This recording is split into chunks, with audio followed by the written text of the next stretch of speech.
Journée du patrimoine 2021. Titre à La Réunion, le lazaret à la chaloupe. Dans la continuité des films que j'ai mis en ligne, j'ai assisté à une conférence de M. Éric Boulogne, écrivain et historien, qui pendant 1 heure nous a retracé l'histoire du petit train de La Réunion. À travers cet exposé, on a pu apprendre que pour la construction de ce petit train, environ 8000 ouvriers ont été employés alors que La Réunion était peuplée de 170 000 habitants. Les tunnels ont été creusés à la dynamite et la direction à prendre était faite grâce à l'utilisation de la boussole. Au début, la construction avait été engagée par une entreprise privée. Malheureusement, en creusant le port, ils n'avaient pas vu un banc de galets. En 1887, la compagnie est déchue de ses droits et c'est l'État qui reprend la CPR, la Compagnie et Port de La Réunion. Le train dans Saint-Denis roulait à 5 km/h avec un agent qui marchait au pas devant avec une cloche pour prévenir l'arrivée de celui-ci. 10 km/h au passage à niveau, 15 km/h sur les ponts et 25 km/h maxi. Il y avait 3 classes. La première classe très confortable avec des bancs en cuir. La deuxième classe un peu moins confortable et la troisième classe avec des bancs en bois.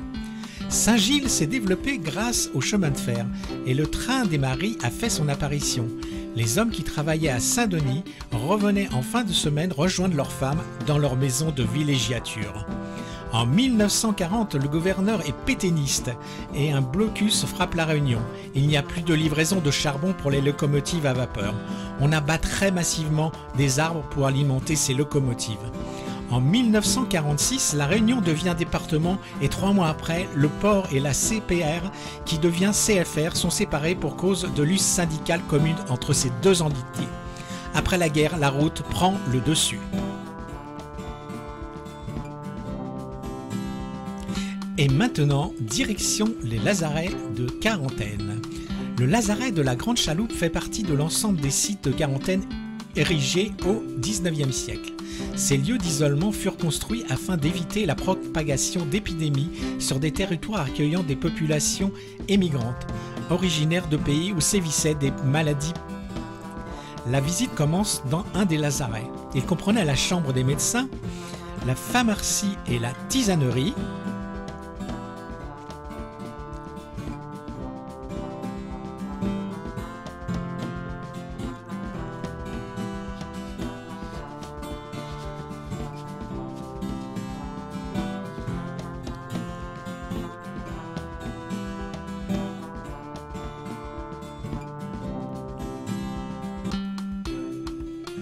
Un dortoir,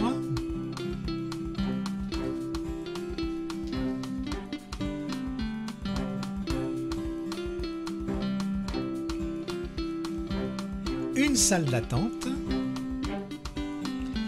une infirmerie,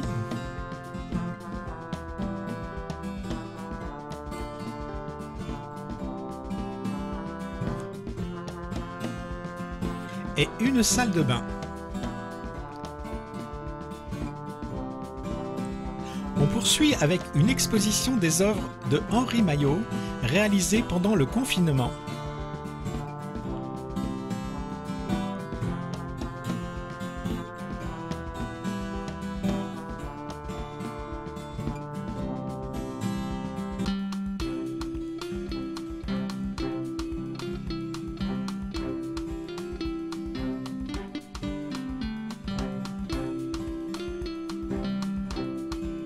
Puis une visite thématique sur le métissage végétal sur les arbres et plantes des lazarets, avec l'indigotier et le tamarinier venant de Madagascar.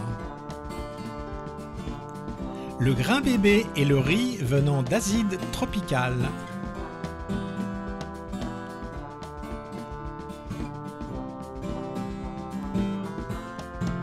Le litchi venant d'Asie méridionale.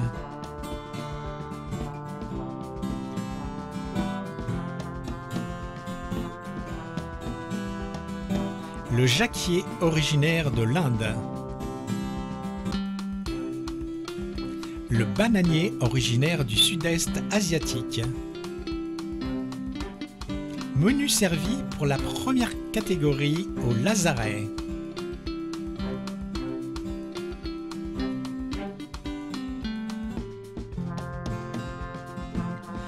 avec son jardin de plantes aromatiques et potagères. On termine notre visite avec le cimetière.